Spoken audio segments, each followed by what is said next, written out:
I'm Erika from Mill City String Quartet. I'm one of the violinists just like Hulda, who you heard from last. I'd like to talk to you today about sound. How do you produce a big, beautiful sound on your stringed instrument? In fact, maybe we go more basic. Which hand produces the sound?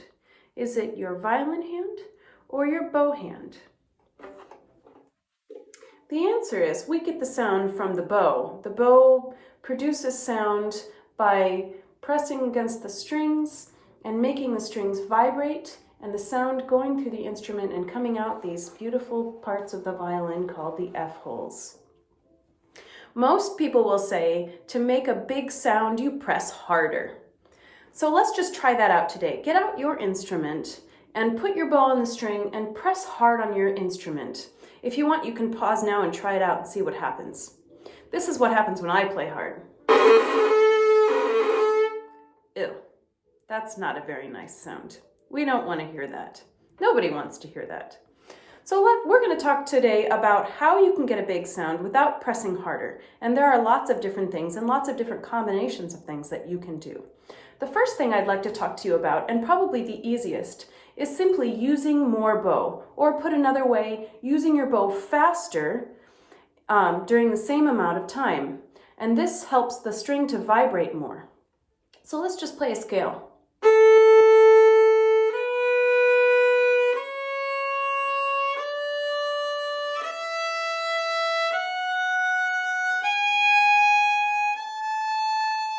Now I want you to listen to that same scale played with less bow. See if you notice a difference.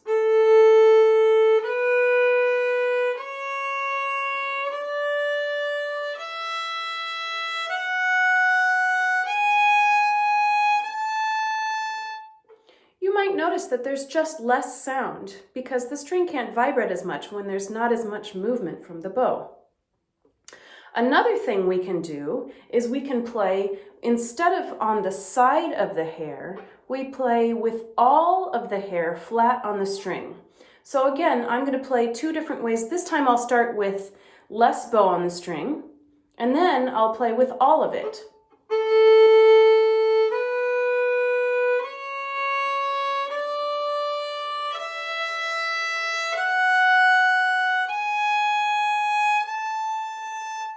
So maybe I used 10 or 15 hairs, and now I'm going to use all of them.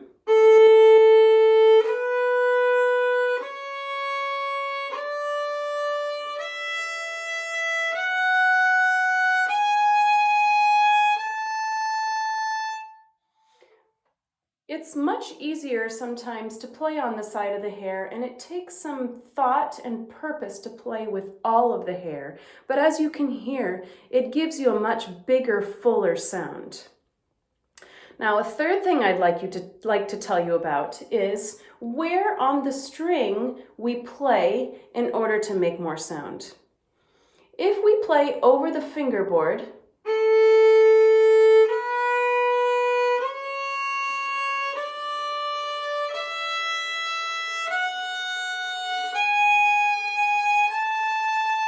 or just very close to it, did you notice how the sound is not very clear, and it's also very quiet, kind of hushed, almost like I've put my hand in front of my mouth to talk, or like when we wear our masks right now during this time of COVID. If I move my bow closer to the bridge, not on top of it, but closer to the bridge, you'll notice a big difference in sound.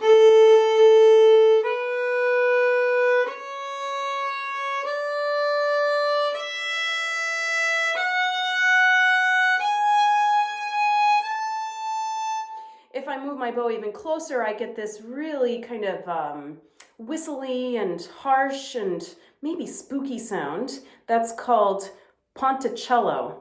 And it's a louder sound, but it's not necessarily a nicer sound.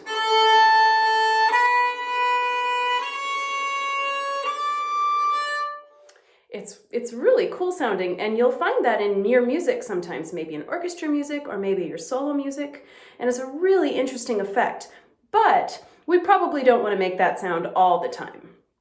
So as you can see, there's three really nice ways that we can use for making a big sound. We can use more bow, we can play with all of the hair on the string, and we can play closer to the bridge. And those three things can be used in any combination.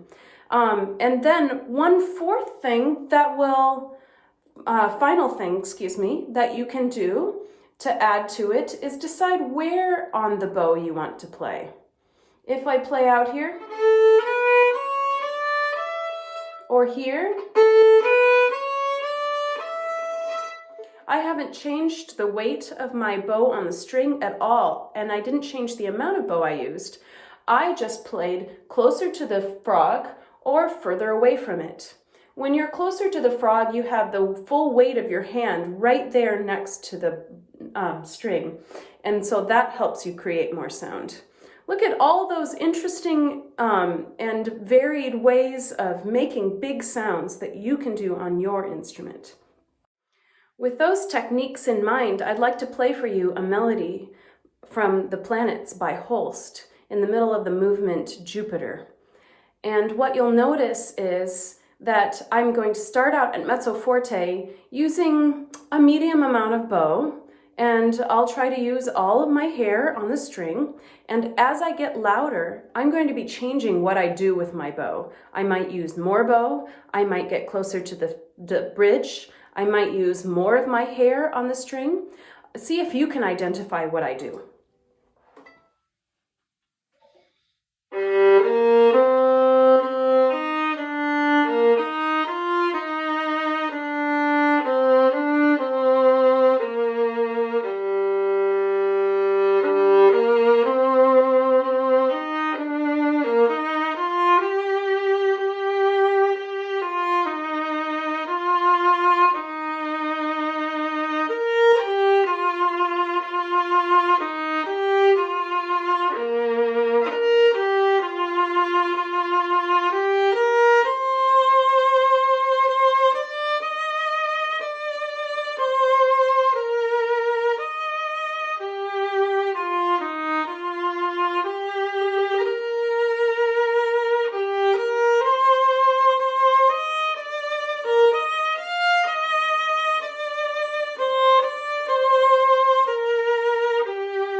Did you notice that as I got louder, I really tried to employ all of my techniques of getting closer to the bridge, using flat hair, using more bow, and even going closer to my frog so that I could get all of that weight of my hand.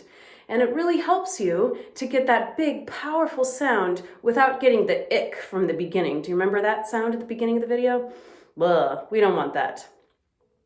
The fun thing about this is that you can take all of these things and you can flip them around and use them in the opposite way. What if you want a very soft sound, something tender and quiet? We can use the same passage, but I could play it out here.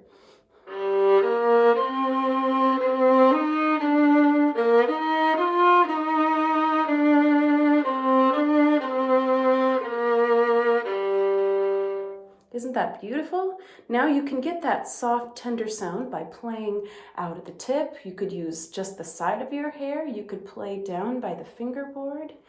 And it's just such a lovely contrast from what you were playing before.